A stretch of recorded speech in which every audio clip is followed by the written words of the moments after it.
Chief minister Chandrashekhar Rao ने दिल्ली के अपने हममनसब अरविंद केजरीवाल के साथ कौमी दारुल हुकूमत दिल्ली के सरकारी सर्वोदय स्कूल का मुआयना किया।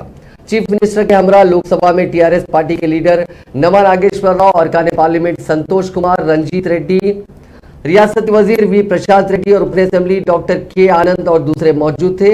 इस मौके पर chief minister Delhi chief minister के हमरा वहां के deputy chief minister Manish Sisodia और महकमे तालीम के आला अहदेदारों ने तेलंगाना के वफद का इस्तकबाल किया। चीफ मिनिस्टर केसीआर ने सर्वोदय स्कूल का तफसीली मुआयना करने के बाद वहां के क्लासरूम्स का भी जायजा लिया।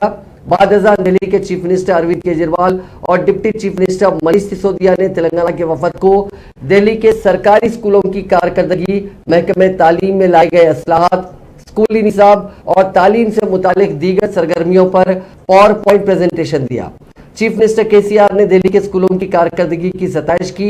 बाद तेलंगाना के वफद ने दिल्ली हुकूमत की जानिब से चलाए जाने वाले महिला क्लिनिक का मुआयना किया। चीफ मिनिस्टर तेलंगाना की क़यादत में शामिल कायदीन ने दिल्ली के मोहम्मदपुर इलाके में वाक़े महिला क्लिनिक का तफसीली मुआयना किया। इस मौके पर भी चीफ मिनिस्टर केजरीवाल ने महिला क्लिनिक की कारकर्दगी से केसीआर को वाकिफ करवाया। जराये ने बताया कि चीफ मिनिस्टर केसीआर ने दिल्ली के चीफ मिनिस्टर को बताया कि तेलंगाना बिलखुसूस हैदराबाद में भी इस्लामी इलाकों में गरीब अफराद के लिए बड़ी तादाद में बस्ती दवाखाने कायम किए गए हैं।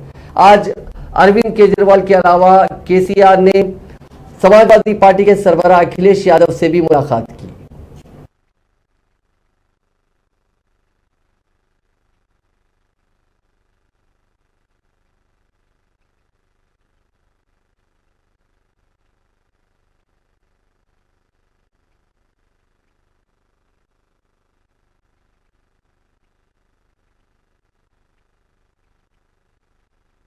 के मामले में दिल्ली सरकार का जो प्रयास हुआ है बहुत ही प्रशंसनीय है। इसके नतीजे भी देखने को मिल रहा है। सबसे बड़ी बात जो प्रयास इन्होंने की है